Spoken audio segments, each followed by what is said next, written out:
This is a detailed video. In this video, I will cover Islamic law, also known as Sharia, in great detail. Number 1. Why it is barbaric or brutal?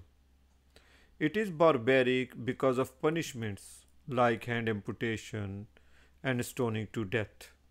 Number 2. Why it is imperfect? It is due to conditions that cannot be fulfilled in practical world. For example, standards for adultery, theft, etc.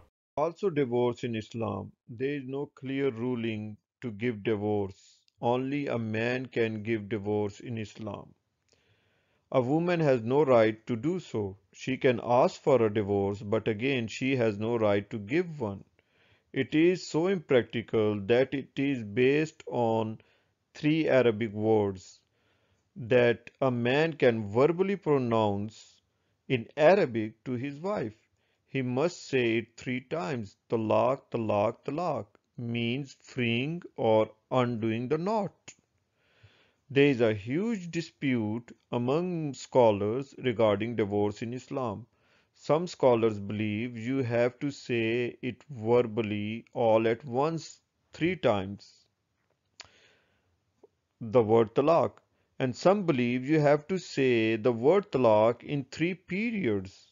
Anyways, it is so impractical and absurd that you end your relationship based on three Arabic words, that is talaq, and which does not mean cursing, by the way. So, not only that, Muslims believe that God could have sent such a commandment. How can you think like this about God? Such an impractical thing, an absurd thing attributed toward God. Why would you think like this about God? Since this video is about the brutality of Sharia, I will cover divorce in a separate video. Number 3. Why it is incomplete? Now this one is most important. It is because when Muslim jurists could not find laws in the Quran and Sunnah, that is tradition of Muhammad, for any fresh problems, then they give their own opinions, their own judgments. It is known as ijma in Islam. In English, it is scholarly consensus. Believe it or not, that's where most of the Sharia comes from. Muslim scholars are the one making laws for them. In reality, Sharia is not entirely from tradition of Muhammad. Maybe some part of it, but not all of it. It means that Islamic laws were never completed in the first place. That's why they need scholarly consensus. Okay? The thing is, Muslim scholars have no choice. If they do not add their own opinions, then there is no way they can solve any modern times issues. Modern society, obviously, is entirely different from thousand-year-old civilizations. It is different in every aspect of life. Now think about it. If they never had perfect laws or completed laws from the time of Muhammad, then how come Islam is the final religion from Allah or God? And how come then Muhammad was the last prophet of God? According to their basic beliefs, Muhammad is the last and final prophet of God. Okay? So to keep this belief alive, they have to lie to other people, including ordinary Muslims. When a person adds his opinion to any commandment of God, then that is no longer God commandment. It belongs to that person. They want you to believe that Muhammad is final prophet from God with complete and final laws, obviously Sharia, And yet, on the other hand, they cannot find any laws for modern times. They cannot defend that. They have to do scholarly consensus every time. And that is what they have been doing for a long time now. Remember that if you have to lie to defend your beliefs, then it means there must be something wrong with it. And it cannot be from God. So let us end today one more crime against God, against Allah, that is the Sharia. Muslims define Islamic law, the Sharia, as divine law from Allah. It instructs them on how to live their lives according to God's will. It includes everything: their beliefs, their morals, their practices, such as prayer, fasting, charity, and so many. It also includes their basic laws and such as family laws, uh, penal laws, inheritance, interest, hijab, covering of Muslim women, and many more laws.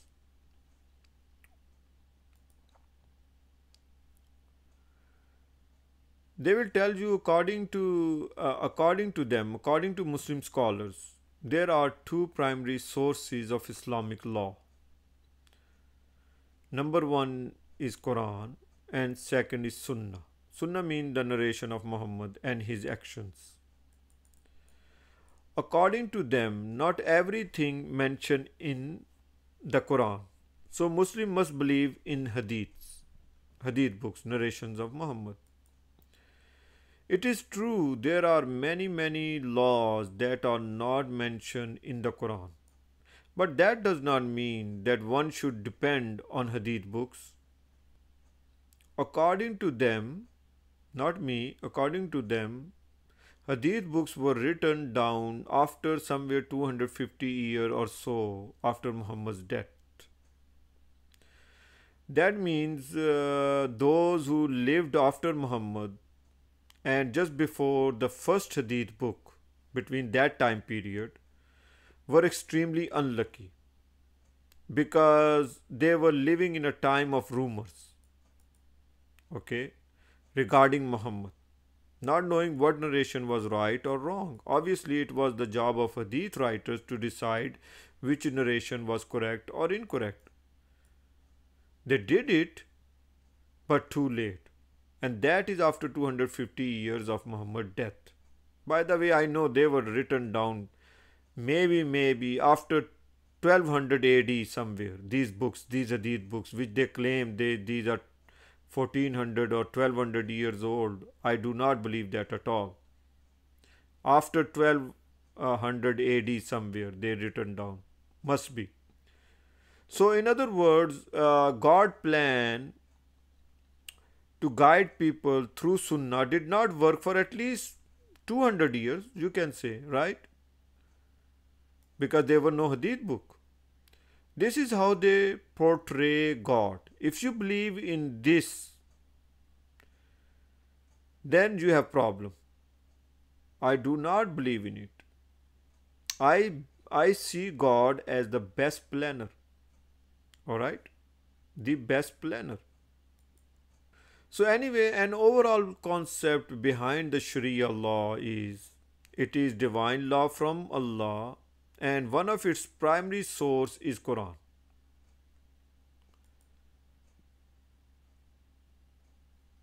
Well, there are many problems with this overall concept.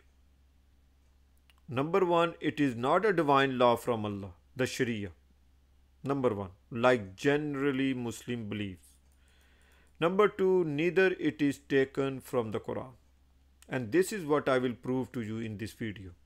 The only and only primary sources of Sharia are basically number one, Sunnah of Muhammad somewhat hadith books, and most importantly, the prominent Muslim scholars' conclusions and opinions on the issues. Okay, what makes Sharia barbaric? Now, these are some of the important punishments regarding Sharia, such as for theft, it is amputation of hand. Uh, for adultery is stoning till death punishment. Apostasy is also sometimes punishable by death, meaning leaving Islam is sometimes punishable by death. Blasphemy is also punishable by death in some Muslim countries.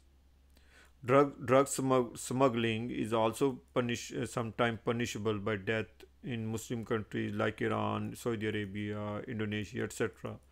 See, the thing is that whether these punishments are carried out or not, they are in the books. That means they can carry out anytime. Alright? These are some of the major points which Muslim scholars use when they try to defend the Sharia. They show you a broader concept of it and try to convince you of the good side of Sharia. They tell you Sharia is not just about punishment, it is also include lots of good other good stuff such as women rights, neighbor rights, brotherhood and peace, uh, visiting the sick, taking care of parents, moral guidance, and many more. I know these things might exist somewhere in their books, but unfortunately, these things are not in the fundamental of Islam. What are the fundamental of Islam? These right front of you are basically fundamental of Islam. If neighbor rights, women rights, brotherhood, and peace really are fundamental of Islam, then why would I go against it? I want people to live in peace, harmony, and love. Why would I go against these things? These things are not part of fundamentals of Islam. Alright? Many Muslims got killed by the hand of Muslims than non Muslims. Many Muslim countries are divided into sectarian violence. You will find immense hate and discriminations among Muslims for each other than any other group in the world. Seem like it, modern religion Islam is failed to put them together. Instead, it divides them further. Shia, Sunni, Brelvi, Deobandi, Ahl Hadith, there are so many denominations. So how can I believe then this religion is from Allah? God religion does not divide people into sects. It actually unites them. It is disbelieving to even think that God divides people and make them enemies of each other. It is people who divide themselves into sects because of their personal interests. Maybe you do not know, but a majority of Muslims do believe there are gonna be 73 sects in Islam. Based on these one will be righteous among them. One. Okay. This is the hadith. Well, this is authentic hadith according to them, but you should not believe in it because no prophet of God will ever divide his people into sects. Okay? So you should not believe in it. So now keep in mind, I'm not criticizing the literal meaning of word Islam here, which is peace in English. I'm exposing what is hiding behind the word Islam, behind the word peace. Muslims do not realize that how dangerous it is for them, and it is clear war with Allah. Okay, like this lie they attributed to Muhammad. There are so many lies they attributed to Muhammad. If even if it's one Muhammad, two or three or four, but there are so many lies attributed to him as well as to God, towards God.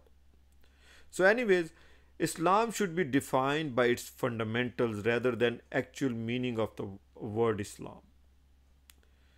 Muslim scholars or religious leaders welcome everyone to join Islam, and they made it very easy for people. As long as someone believes in first five basic fundamental, he is labeled as Muslim, meaning submitter.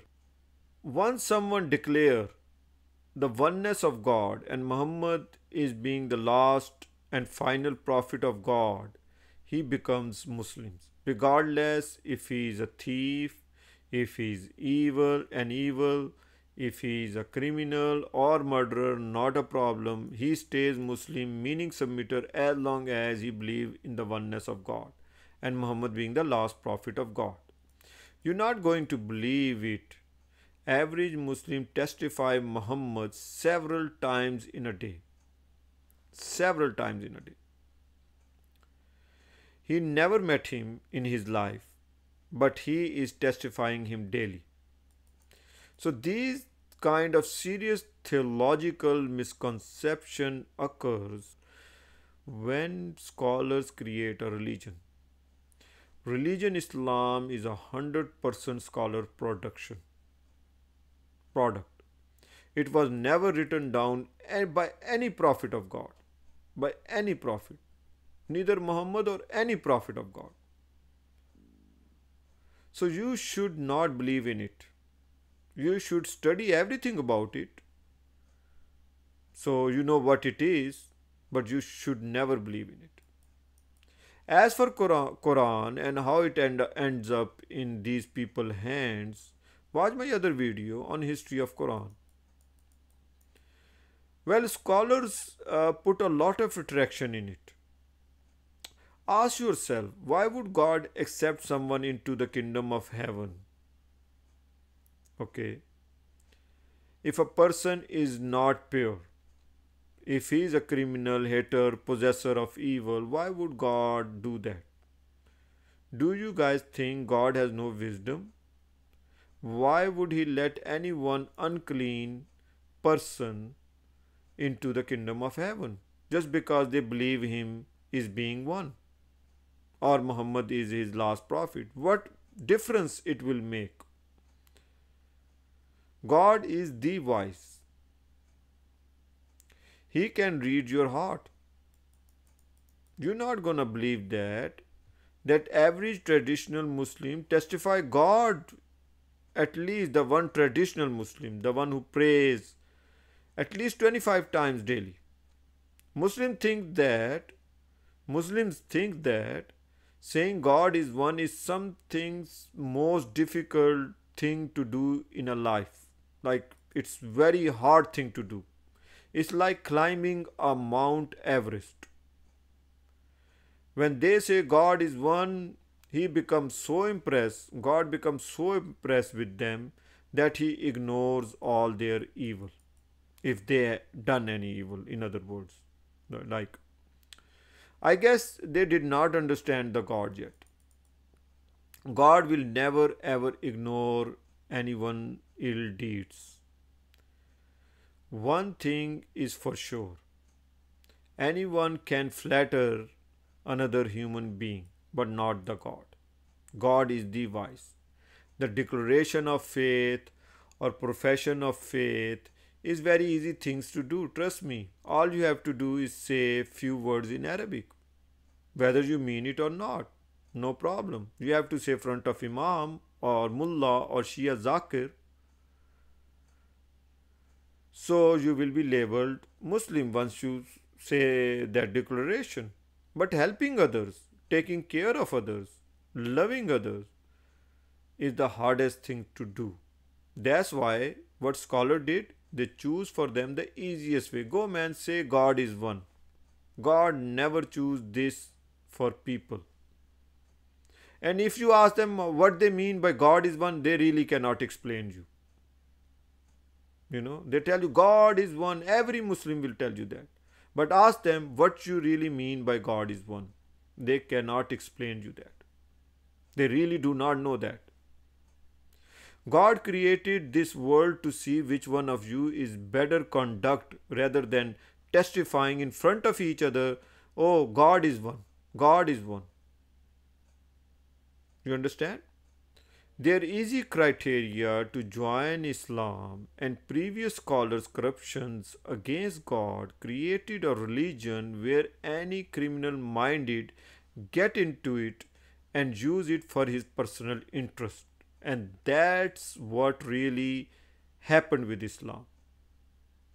And that's why it is so dangerous, especially for Muslims, not others, for Muslims.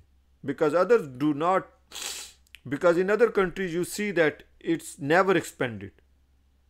Okay? They never accept it and they will not going to accept it. This theology, any person with a sound minded will never accept it. I will talk some other day why it is expanded so quickly in Southeast Asia. That's another video. I will explain it in detail. But anyways, what happened? It give protection to evil-minded people. It do. It is uncertain.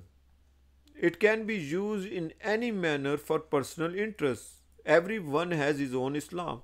Look at Taliban, Boko Haram, Al Qaeda, Daesh, ISIS, and many other terrorist organizations.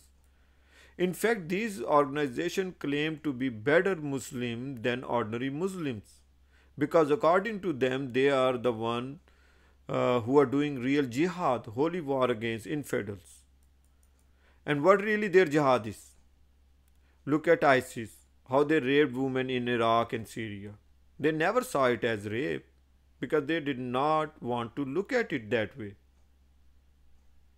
So what they did? They used Sharia law in their favor. I know majority Muslim scholars did condemn them back then, but still they were responsible for it because they are the one preaching something which is not from God.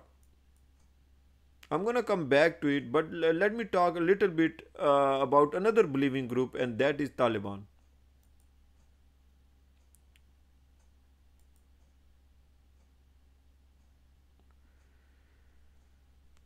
Many Muslims look at them as the modern caliphate of Islam because of their strict dress code for women. This kind of dress coding, by the way, is not from Almighty Allah. This is their mental sickness. If man cannot control his thoughts, himself, it means he need a help seriously. Okay? And that's not the only reason behind this veil and this hijab. There's many other reasoning. I don't want to go off of the topic today. So, well, anyways, do you know that the Talibans are the world biggest producer of opium, heroin, crystal meth? An interesting thing is that they accept it officially. I place a link in the description box where this Afghan Taliban spokesman admit that they are allowing people to sell opium because they don't have any other alternatives for them. If they stop it, many people will die of hunger. Well, we all know that any criminal will use the same excuse, right? If you ask someone why you steal, he will definitely give you the same logic as the Taliban do, that he is poor. That's why he is stealing. See, these Taliban are strict Sunnah followers. They have a problem with women not having hijab, men not having beard. They have a problem with alcohol, yet they are okay with opium. Okay, I'm not favoring alcohol, I'm just saying from their perspectives. Because you know why? They get a huge revenue from opium. Okay, that's why they are okay with opium. The thing which is worst for humanity, worse than alcohol, which destroyed millions of people's lives, they are okay with it. That's what I mean. You can change Islam according to your needs. Now look at the other two pictures of Islam, and it is also from Sunnah of Muhammad. At least that's what they claim. Muslim countries such as Saudi Arabia, Iran, and Indonesia, there is a death penalty for a drug trade. See how Islamic law or Sharia change from one country to another country, right? I guarantee you one thing, all of these countries will prove to you from Hadith books that their actions are just and they are according to books. Trust me. See how Islam can be easily manipulated, can be easily changed, manipulated for personal interest. If one country gives the death penalty for a drug trade, another one is permitting it. These are two total opposite opinion, two total opposite pictures. Again, if it was really from God, then you would never see two different opinions or two different pictures. This is what ordinary Muslims do not understand. They think that problem is with people, not with religion Islam. I say that the problem is in both, but they do not understand that. So let's go back to ISIS. There are many videos on YouTube about how they killed innocent civilians and illegally raped women. Obviously, ordinary Muslims do not believe it, or they don't want to believe that, because of fear inside them. Anyway, so in fact, these terrorist group, if you know, these terrorist groups used Sharia in their favor for sex slaves. I know the majority scholar of the world condemn sex slavery, but let me show you something very interesting. Take a look at this verse. Is Suratul Mu'minun, chapter number known as 23 and verse number 6. Look at this highlight phrase, Ma malakat aymanuhum. English translation should be something like that, their right hand possess. It is used in many places in Quran. All Muslim scholars believe their right hand possess meaning some sort of slave woman or some sort of captives. You can read their translation. Now tell me, how can then they have any nerve to condemn or criticize terrorists when they themselves believe just like them? They have a faulty beliefs about the God or word of God.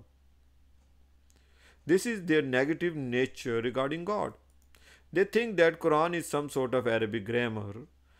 They do not know that this phrase is used as an idiom here. In today's time, fiancé is the right word to describe this phrase. Because when we get engaged, we do some sort of promises and commitments. In the same way, back then, people used to do commitments when they get engaged.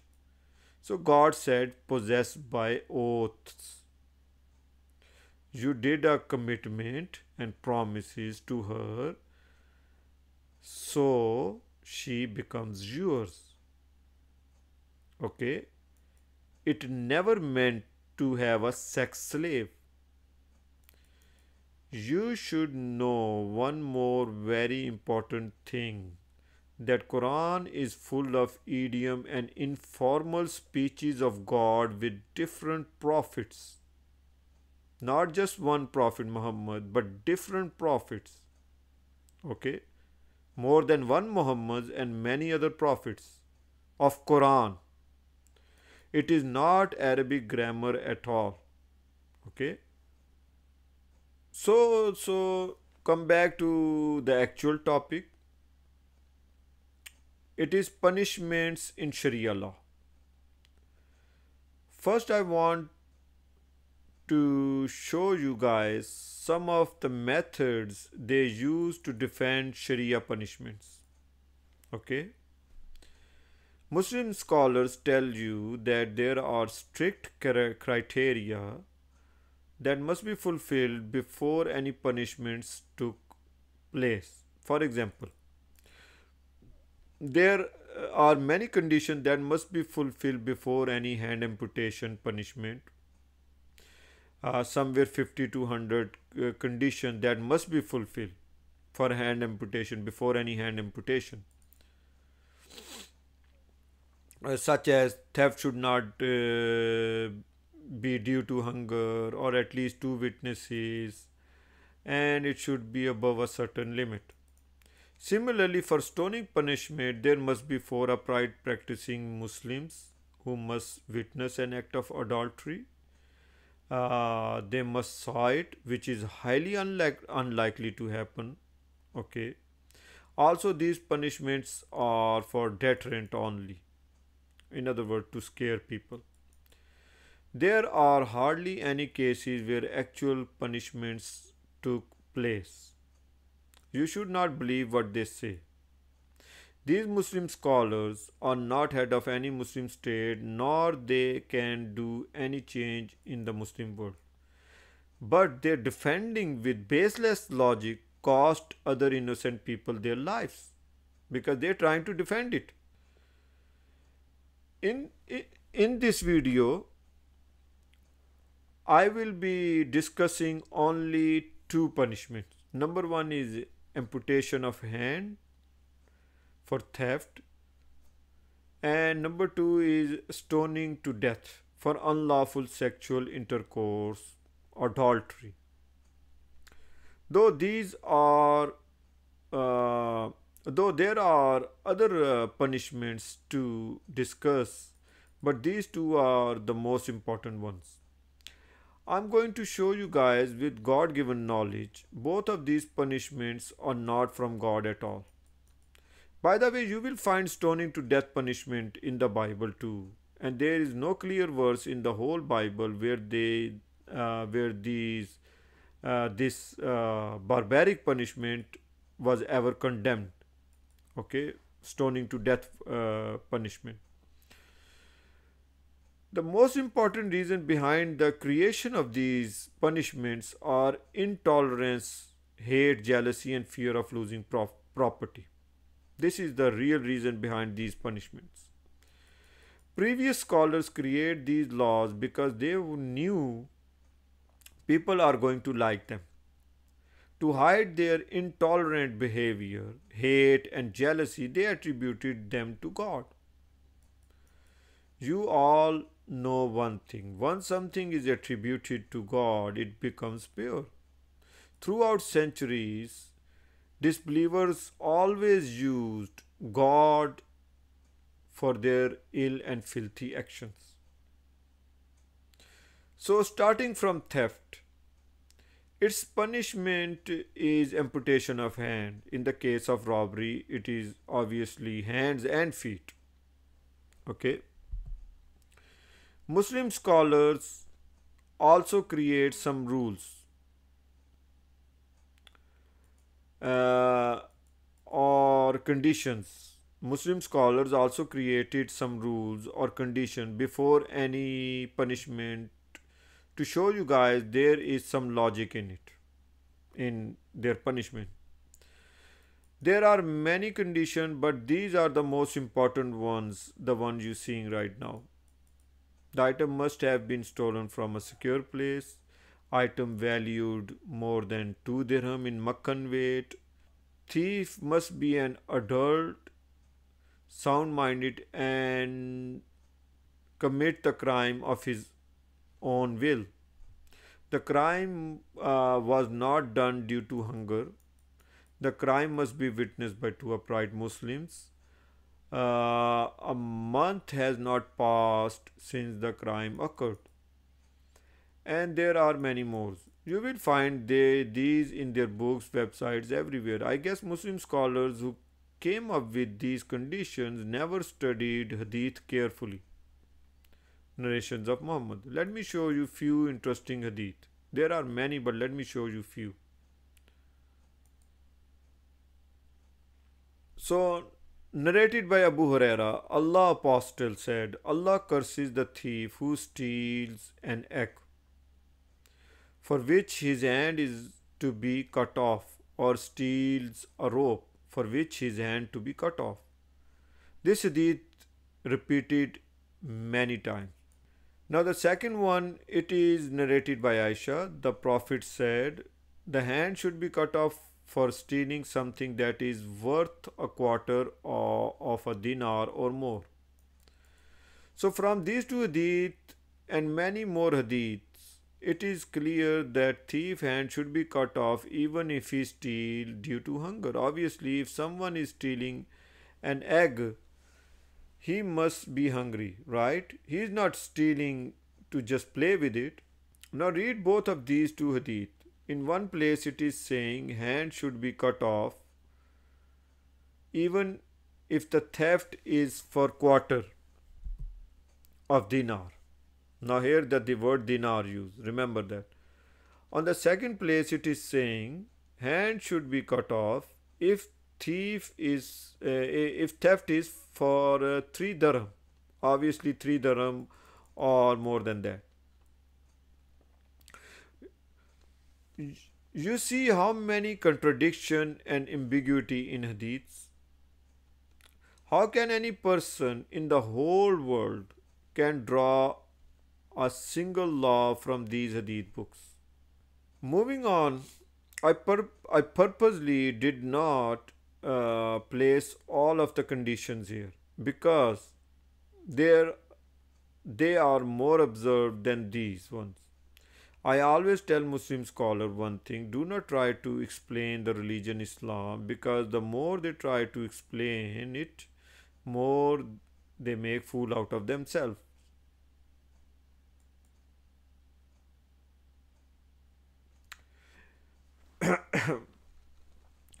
Now, imagine if someone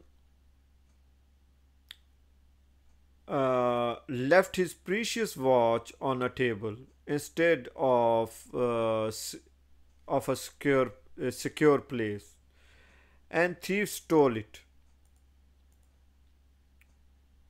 He can get away from severe punishment by saying, "Hey man, I took it from an open place. The owner should have kept it in a secure place. So it is not my fault. I was hungry and I needed the money for food." Any thief can also get away from punishment if a month has passed. In other words, once a month passed, you cannot really call him 100% thief. He is a thief but not 100%. Also, theft due to hunger is not punishable by hand amputation. Actually, by these conditions, they try to prove that Islamic laws have much pity for poverty. Humanity always come first, and there are very easygoing laws. On the other hand, they also show you that harsh and strict punishments are just to scare people so they do not steal. You can see here clear ambiguity, and then on top of it, they ascribed all lies to God. Obviously, according to them, Sharia is divine law from God. So that means God also wishes the same things for people because it is from God. Sharia law is from God. You should know that God is the wise and His commandments never have any ambiguity or foolishness. He is the calm ruler. The problem is with them and their self created laws. Also, they do not understand that if someone is not stealing out of fear of being caught, it means that he does not fear God, because he is not stealing just he's not the reason behind he's not stealing so he don't get caught. So that means he don't have a fear of God. He that means he is completely unfaithful person. He is scared, and that's why he is not stealing. But not from God, he is scared from people. If he gets an opportunity where he is not in danger of losing his hand, he will definitely steal. This clearly means that there is no guidance. This should tell you scholars are not capable of guiding people, they just make them worst. So, people, when God commands you not to steal, then it means do not steal. This is called obeying the God. This will make you righteous and pure. Stealing is an immoral thing. Only losers do it because they know they cannot compete with others in a race. So it's an easy way out for them. If if one has if any one of you have this bad habit, you can quit it. It's not so hard.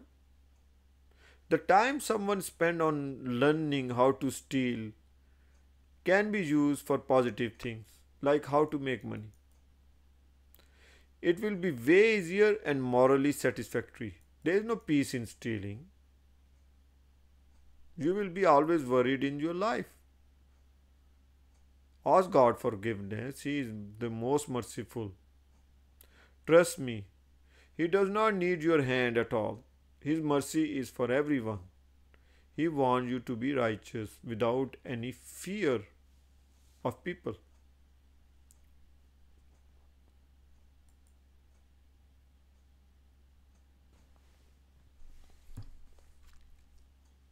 Now I'm going to show you that hand amputation, this barbaric punishment, is not from the Quran. I'm going to use these two verses. It's right front of you. First one is from Surah Al-Ma'idah. Okay, verse known as number 38. And this verse is used by all Muslim scholars to enforce hand amputation punishment. You can read its translation as well. Now the second one is from Surah Yusuf, and the verse number known as 31, which Muslim scholars are unaware of, that could be used to debunk their hand amputation punishment. Okay, read both verses carefully.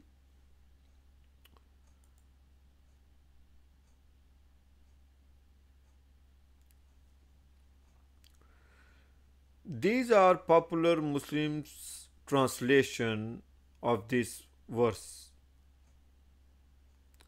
starting from Sahih International. As for the thief, the male and the female amputate their hands in recompense for what they committed as a deterrent punishment from Allah, and Allah is exalted in might and wise. Similarly, Yusuf Ali translation is something as to the thief, male or female, cut off his or her hands, a punishment by way of example from Allah for their crime, and Allah is exalted in power. From these translations, anyone will believe that God wants hand amputation punishment for male and female thief, because it clearly saying here to cut the hand off male and female thief, right? Read this verse and their translation carefully.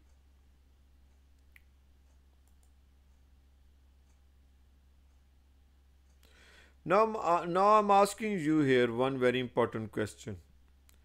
What is one of the most important characteristics of God? There are so many, but what is the one most important characteristic of God?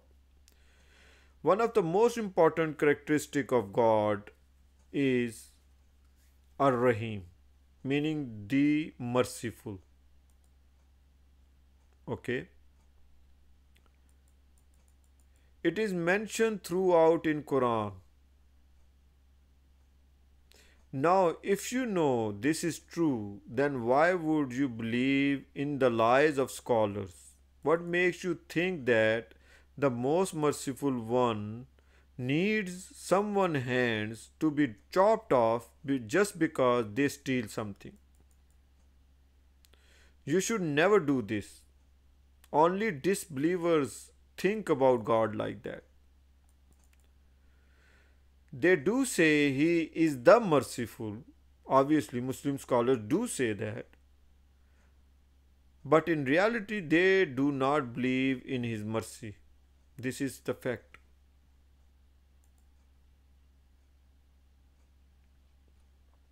So, if you really believe God is the merciful, then you should always see His words positively. Okay? So, in this verse, no one can really tell the intensity of the cut here. The intensity of the cut. Like what kind of cut God is talking about and how much deeper it should be. The way traditional Muslims believe it, they are actually not cutting the hand of thieves, they are chopping them off from wrist. Okay, this is the way traditional Muslim believes about it. Here is the translation of this verse. As for the male thief and the female thief, then you cut both of them hand a recompense for what they have earned, an exemplary from Allah, and Allah is mighty wise.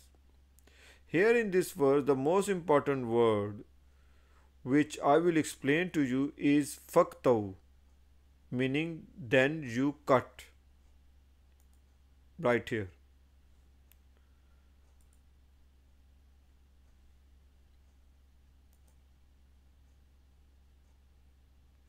Arabic word kata can be used to split, divide, incise, engrave, or mark something. Remember that.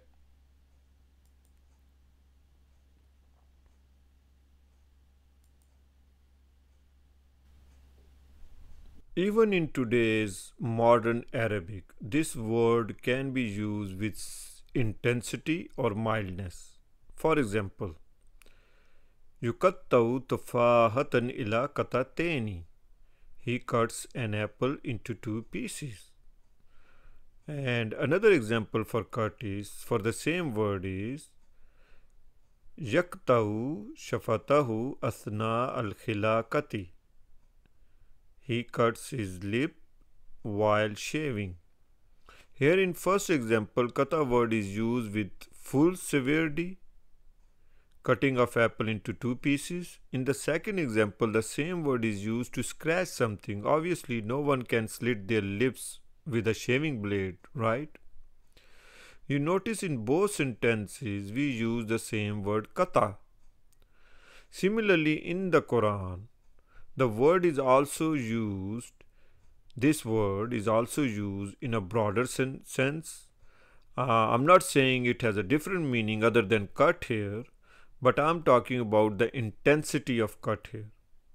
Like many places in Quran, it is used to split, divide something, but it also used as mark or incises something. The first thing we need to do is to see how God defines any word in the Quran rather than looking into modern Arabic dictionaries or lexicon. So, how can we find the true meaning of any word of the Quran? The best place is to start with the stories mentioned in the Quran. Okay? God is teaching you the language of the Quran through these stories. This is very important. And this is one of the very important reasons these stories are mentioned in the Quran. there is no contradiction in Quran words meanings. Okay, Quran word meanings, there is no contradiction. Any word of Quran could have several similar meanings, but it will never ever have an opposite or dissimilar meaning. So the word kata could have several other similar meaning beside cut or split, divide, incise. Okay. Moving on, the verse front of you is from Surah Yusuf or Joseph or Prophet Joseph. It is one of the lengthiest stories mentioned in the Quran, and it is very interesting story. If you want, you may read the whole story online, but right now I'm only going to explain part of the story which is related to the word kata, meaning cut. Okay. So what is happening here? In this part of story, Joseph was the most handsome man in his time, Prophet Joseph. The mistress of the place where he was staying trying to seduce him, but she was failed to do so because God strengthened Joseph's heart and avert him from any immorality. So, because of God, Joseph did not incline toward her, okay, because God stopped him. Anyway, somehow news of her desire for Joseph got out. Some of the women of the town start talking about them. When she heard their scheming, she invited them to a banquet where she gave each one of them a knife to hold. Then she called to Joseph to come out before them.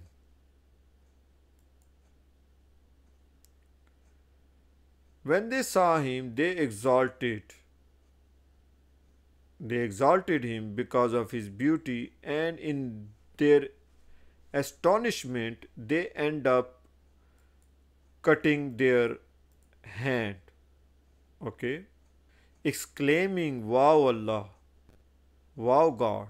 Not this a human being, not this, but a noble angel." Okay, he was so handsome, they said, he is not a human being, but a noble angel, in other words, a higher creation.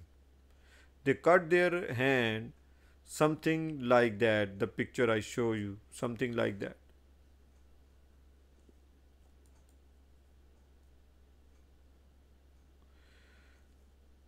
So, well, the whole purpose of this story is to explain the word kata. It does not necessarily mean to always chopped off or chopped off or completely cut off something or completely split it something into two.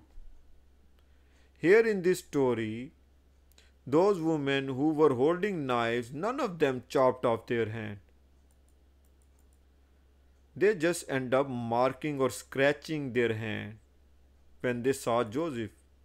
No one can amputate their hand, their own hand, with a knife.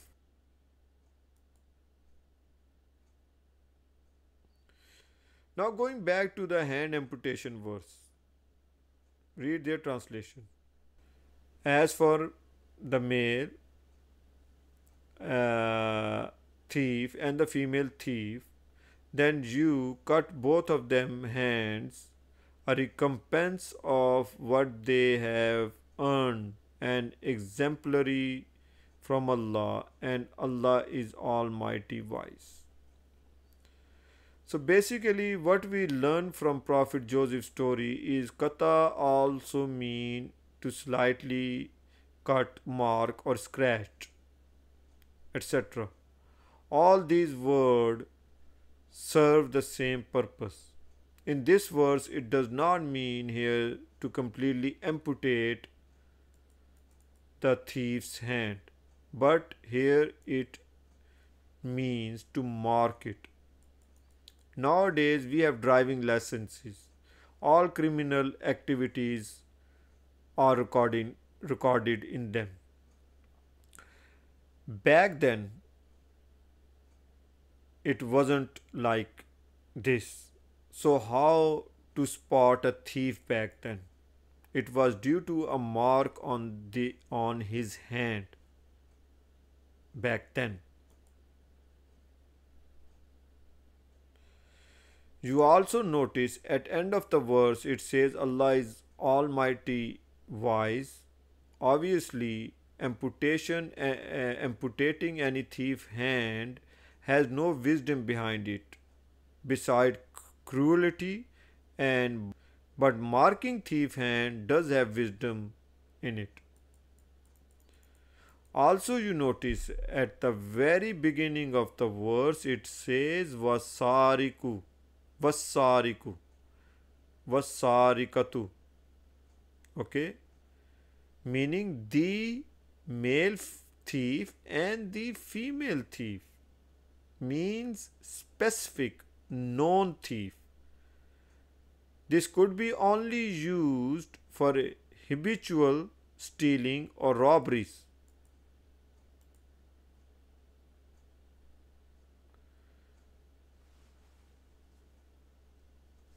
Here is the very next verse,